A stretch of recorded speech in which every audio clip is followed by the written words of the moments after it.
ಸ್ವಲ್ಪ ಹಿಂದಕ್ಕೆ ಹೋಗಿ ಸಸ್ಯಜ್ಞ ತಂಡದ ಮೂಲಕ ಪರಿಸರ ಸಂರಕ್ಷಣೆ ಮತ್ತು ಜನಜಾಗೃತಿ ಮೂಡಿಸಲು ಒಂದು ಪ್ರಾಮಾಣಿಕ ಪ್ರಯತ್ನ ಮಾಡ್ತಾ ಇದ್ದೀವಿ.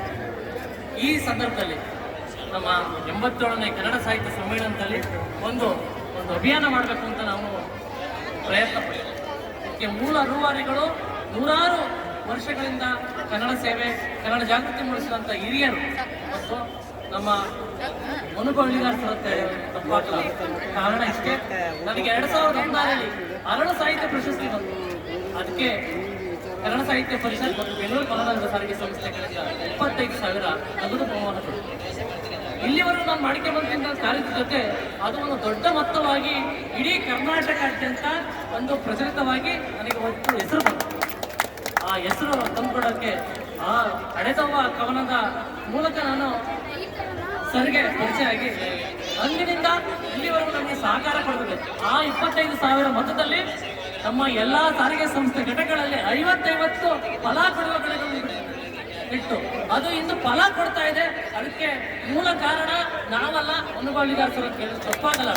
ನಮ್ಮಂಥ ಯುವ ಪ್ರತಿಭೆಗಳಿಗೆ ಒಬ್ಬ ಮಾರ್ಗದರ್ಶಕರು. ಇದು ಉತ್ಪ್ರೇಕ್ಷೆ ಮಾತಲ್ಲ, ಸತ್ಯಗಳು ಮಾತಾಡ್ತೇವೆ. ಅವರು ತೋರಿದಂಥ ತಾಯಿ ಪ್ರೀತಿಯಿಂದ ನಾವು ಸ್ವಲ್ಪ ಪರಿವರ್ತನೆ ಆಗಿ ನಾವು ತಿದ್ದಿಕೊಂಡಿದ್ದು ಎಷ್ಟೋ ವಿಚಾರಧಾರೆಗಳು ಅವ್ರನ್ನ ಕಲಿತಿದ್ದೀವಿ. ಇದು ಉತ್ಪ್ರೇಕ್ಷೆ ಮಾಹಿತಿ ಅಲ್ಲ. ನಮ್ಮ ಕನ್ನಡ ಕ್ರಿಯಾ ಸಮಿತಿಯಲ್ಲಿ ಇದು ಗೌರವಾಧ್ಯಕ್ಷರಾಗಿದ್ದಾರೆ ಮತ್ತು ನೂರಾರು ಜನ ಕನ್ನಡದ ಮನಸ್ಸುಗಳಿಗೆ ಮಾದರಿಯಾಗಿದೆ. ಒಂದು ನಿಸ್ವಾರ್ಥ ಸೇವೆ ಕನ್ನಡ ಸಾಹಿತ್ಯ ಪರಿಷತ್ತಲ್ಲಿದ್ದಾಗ ನಮ್ಮಂಥವ್ರಿಗೆ ಗುರುತಿಸಿದ್ದಾರೆ. ಈ ಸಂದರ್ಭದಲ್ಲಿ ನಮ್ಮ ಸಸ್ಯಜ್ಞ ತಂಡ ಬಗ್ಗೆ ಅವರು 2 ಮಾತಾಡಬೇಕು ಅಂತ ಜಾಸ್ತಿ ಮಾತಾಡಲಿಕ್ಕಿಲ್ಲ. ಪುಸ್ತಕ ಮತ್ತು ವೃಕ್ಷ ಇವು ಎರಡು ಬೇರೆ ಬೇರೆ ಅಲ್ಲ. ಹಸಿರು ಉಳಿದ್ರೆ ಹಸಿರು ಉಳಿದಿದೆ ಅಂತೇಳಿ ನಮ್ಮ ಕಿರಿಯಲ್ಲಿಕ್ಕೆ ಅದೊಂದು ಸಂತೋಷ.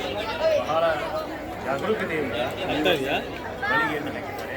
2,000 ಈಗಾಗಲೇ ಅವರೆಲ್ಲರಿಗೂ ಬಂದರಿಗೆಲ್ಲ ಒಂದು ಪುಸ್ತಕ, ಒಂದು ಸಸಿ, ಒಂದು ಪುಸ್ತಕ, ಒಂದು ಸಸಿ. ಭಾಳ ಕಷ್ಟಪಡುವಂಥ ಹುಡುಗ ಇಂಥ ಸ್ವಯಂ ಪ್ರೇರಿತ ಸೇವೆ ಮಾಡೋದು ಇವತ್ತು ಭಾಳ ಕಡಿಮೆ ಇದ್ದಾರೆ. ಅದರೊಳಗೆ ನಾವು ಸಂತೋಷ ಪಡೋದು. ಅವರಿಗೆ ನಾನು ನಿಕಟಪೂರ್ವ ಅಧ್ಯಕ್ಷನಾಗಿ ಕನ್ನಡ ಸಾಹಿತ್ಯ ಪರಿಷತ್ ಪೂರ್ವಕವಾದ ಅಭಿನಂದನೆಗಳನ್ನು ಸಲ್ಲಿಸಿದ್ದೀನಿ. ಅವರ ಈ ಬರವಣಿಗೆ ಕೆಲಸ ನಿರಂತರವಾಗಿ ನಡೆಯಲಿ ಇಂಥ ಒಂದು 100 ವರ್ಷ ಅಂತ ನಾನು ಆಲೋಚಿಸ್ತೀನಿ. ಖಂಡಿತ ಇರುತ್ತೆ, ಖಂಡಿತ ಇನ್ನು ಒಳ್ಳೆ ಕವನ ನೋಡಿ ಬಹುಮಾನ ಕೊಟ್ಟಿದ್ದೆ. ಈ ನಮ್ಮನ್ನು ಕೇಳಲಿಲ್ಲ, ಕವನಗಳು ಚೆನ್ನಾಗಿತ್ತು, ಬಹುಮಾನ ಕೊಟ್ಟು ಕಾರ್ಯಕ್ರಮ ಇದು ಸಸ್ಯಗಳು ಚೆನ್ನಾಗಿರ್ತದೆ. ಇದಕ್ಕೂ ದೇವರು ಖಂಡಿತ ಒಂದಿಲ್ಲ ಒಂದು ಅನುಕೂಲ ಮಾಡಿಕೊಡ್ತಾನೆ. ನಮ್ಮ ಬೆಂಬಲ ಇದೆ ಸರ್ಕಾರ ಹಂತದಲ್ಲಿ.